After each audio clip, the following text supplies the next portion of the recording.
aksi nama saya tentang budaya positif.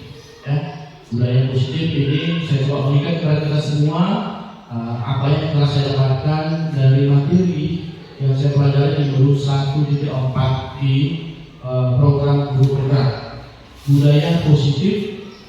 Saya Mardian Leo Chandra Medana Lubis, saya calon guru penggerak angkatan 10 Kabupaten Tapanuli.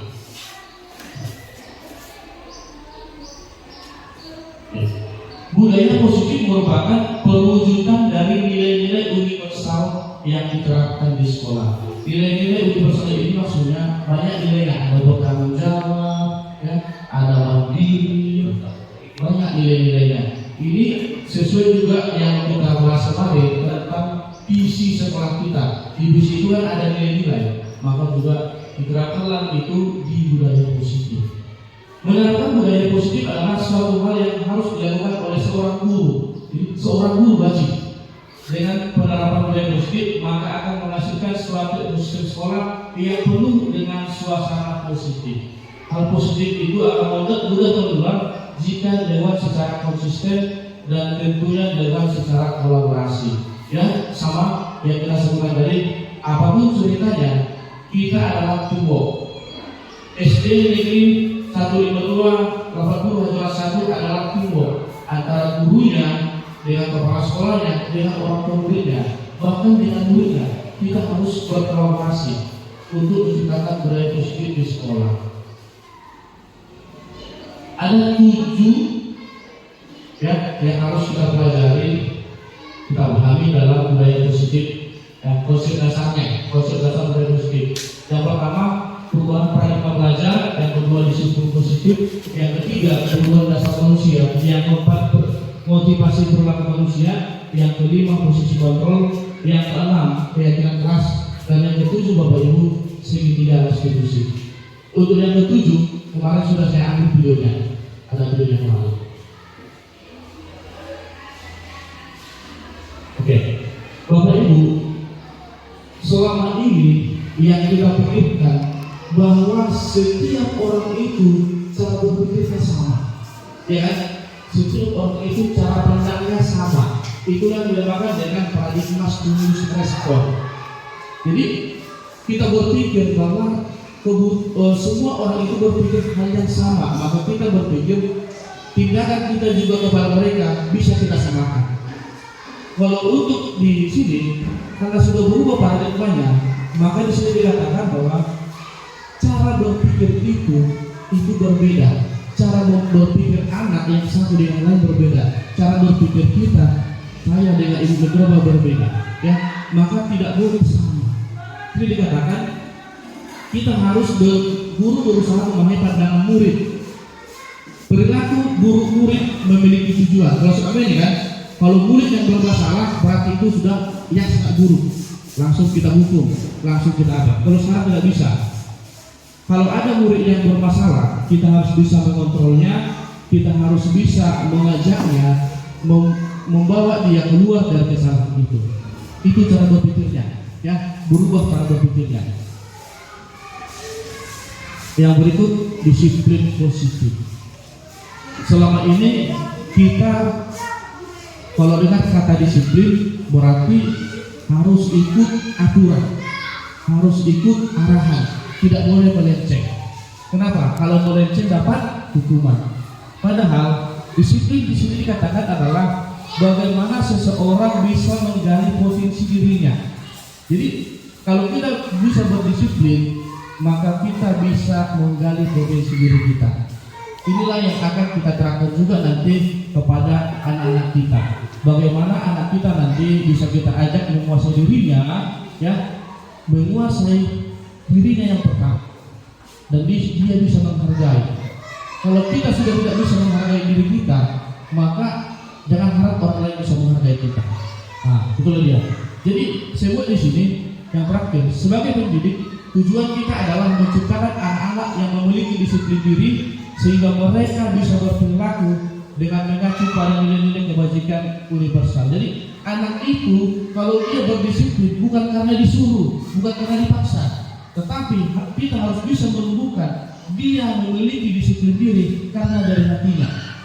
Ya, misalnya dia selalu datang ke sekolah tepat waktu, itu bukan karena aturan, tetapi karena dalam dirinya sudah muncul, oh ya, saya harus tepat waktu, saya harus datang di sekolah sebelum jam masuk.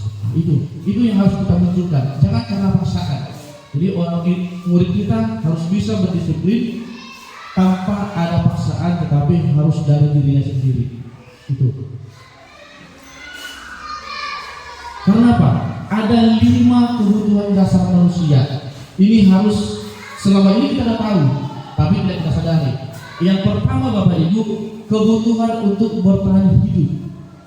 Ya, kebutuhan untuk bertahan hidup itu yang pertama. Bahkan di sini dikatakan setiap manusia itu mereka butuh rumah, mereka butuh makanan, mereka butuh sehat. Itulah bertahan hidup. Dan sampai di sini juga disebutkan bahwa kebutuhan biologis, mohon maaf, ini hanya untuk yang sudah berkeluarga. Kebutuhan biologis sebagai bagian dari proses reproduksi termasuk kebutuhan untuk bertahan hidup. Maka bagi yang belum, cepatlah, karena ini adalah kebutuhan dasar manusia. Ya. Yang kedua, kebutuhan untuk disayangi dan diterima. Tentu kita sendiri juga kadang butuh disayang, apalagi seorang istri perlu, kapan ya suami melulu saya, kan itu. Apalagi seorang suami, kapan ya saya bisa bertanda-tanda lagi dengan istri saya. Nah, setiap manusia punya ini Bapak Ibu. Kita butuh disayangi dan diterima oleh lingkungan kita. Itu. Yang ketiga, kebutuhan penguasaan atau pengakuan atas kemampuan.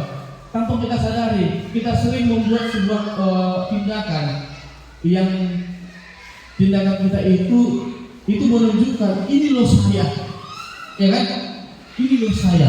Tanpa kita sadari bahwa kita perlu diakui bahwa saya ingin orang lain mengakui saya kalau saya misalnya mohon tidak, saya hebat. Ini ya. Yang ketiga. Yang keempat, kebebasan. Jadi dalam kurikulum yang sekarang Bapak Ibu, kita harus bisa memberikan kebebasan kepada murid. Kenapa? Karena itu adalah kebutuhan dasarnya. Bapak Ibu tidak bisa memaksakan semua murid harus menguasai yang namanya pengajian 1 sampai 10. Semua murid harus bisa berdiskusi dengan tidak. Ya, jadi mereka punya kebutuhan untuk memilih. Maka dari sekarang pemerintah kita sudah membuat sebuah sistem pendidikan, ya. Jadi itu dipelan-pelan sesuai dengan bakat dan minatnya. Itu di SMP sudah mulai. Di SD kita dituntut membuat tes bakat skolastik kan. Jadi dari sana kita tahu apakah anak ini belajarnya bisa hanya dengan melihat. Kan ada anak dengan melihat bisa, ada anak harus membaca bisa, ada anak harus menonton baru bisa. Di sini dia kita pahami. Yang kelima, kebutuhan akan kesenangan. Ya, setiap manusia butuh yang namanya refreshing. Jangankan manusia, komputer saja laptop butuh direfresh, apalagi kita. Jadi Bapak Ibu, saran saya untuk nanti liburan ini buat konsepnya kita liburan kemana pun itu, karena memang itu adalah kebutuhan dasar kita, ya, kebutuhan dasar kita. Ini ada motivasi perilaku manusia. Secara umum dosen membuat motivasi perilaku manusia ada 3. Yang pertama, kedua itu adalah ekstrinsik dari luar. Yang dari luar, seseorang itu ingin berubah, ingin belajar karena apa? Yang pertama, dia ingin menghindari ketidaknyamanan atau hukuman. Misalnya, saya setiap hari datang tepat waktu karena saya tidak ingin ditegur oleh kepala sekolah. Itu motivasi pertama. Yang kedua, untuk mendapatkan imbalan atau penghargaan. Saya datang setiap hari ke sekolah biar kepala sekolah datang memuji saya. Itu kan masih dari luar. Tetapi yang harus kita temukan adalah yang ketiga, menjadi orang yang mereka inginkan, yang menghargai diri sendiri. Inilah yang harus kita temukan Bapak Ibu ke depannya. Anak itu harus bisa memiliki ini. Dia mau belajar, dia mau ikut aturan, dia mau bagi anak kita karena dia bisa menghargai dirinya sendiri, karena dia sudah paham dengan nilai-nilai dan percaya. Ini dari dibina ini, bukan karena dipaksa. Nah, inilah yang paling sering kita laksanakan tanpa kita sadari di sekolah kita. Ya kan Bapak Ibu? Ada 5 posisi kontrol kita sebagai seorang guru. Yang pertama, yang paling sering kita laksanakan adalah apa? Penghukum. Dan kedua mungkin itulah membuat merasa bersalah. Dalam kontrol kita, dalam setiap hari di sekolah, kita sering sebagai seorang guru yang penghukum. Ya, seorang penghukum bisa menggunakan hukuman fisik maupun verbal, sistem atau alat akan menjadi pendidikan murid. Jadi aturan yang ada kita buat itu untuk pendidikan murid. Contohnya, patuhi aturan saya, awas. Nah, ini tanpa kita sadari, maka ini akan menimbulkan seorang anak yang pendendam. Yang kedua, membuat merasa bersalah. Saya pribadi sering ini, saat menangani anak-anak yang bermasalah, saya sering menjadi guru ini, membuat rasa bersalah. Membuat rasa bersalah akan menggunakan keheningan yang membuat orang merasa tidak nyaman. Bahkan anak-anak bisa kita buat sampai menangis kan, karena merasa bersalah dengan apa yang dilaksanakan. Itu yang kedua. Yang ketiga, sebagai teman, saya sering buat ini, anak-anak sering curhat dengan saya. Memang ini baik, tetapi kadang-kadang Bapak Ibu dengan mereka merasa kita sebagai temannya, kadang melunjak. Yang keempat, sebagai pengamat, ini sering dilaksanakan. Misalnya Ardi, kau udah berapa kali terlambat. Misalnya siapa lagi? Jikri, kau sudah berapa kali nggak kerjakan PR? Kan itu Bu. Jadi kita membuat catatan, mengamati perilaku anak kita setiap hari. Ini pertama, kedua, ketiga, keempat. Dan yang terakhir Bapak Ibu, yang sangat diinginkan dari kita seorang guru adalah posisi manajer. Ya, di manajer ini kita menjadi orang atau guru yang punya prinsip nothing tulus. Tidak ada beban. Tidak ada siswa yang salah, tidak ada siswa yang bandel. Ya, tidak ada perilaku anak yang salah. Yang ada adalah bagaimana seorang anak atau murid yang membuat sebuah kesalahan, kita membimbingnya sampai dia menyadari, oh saya salah, dan dia memperbaikinya dari dalam diri sendiri. Ini posisi yang sangat didam-damkan, ya, posisi manajer. Yang terakhir, yang berikut, kalau saya ini, Bapak Ibu kan tahu saya. Kalau di rumah saya sering ini, di sekolah ini, saya belum sampai ke sisi. Saya pribadi, di rumah ini membuat rasa bersalah. Kan dulu, tadi itu kan kalau di rumah kita sama istri sama keluarga, kan dulu. Tuh, saya kalau di rumah masih yang begini sering, di sekolah juga yang begini, belum sampai ke sini. Oke. Keyakinan kelas, Bapak Ibu, kenapa keyakinan kelas?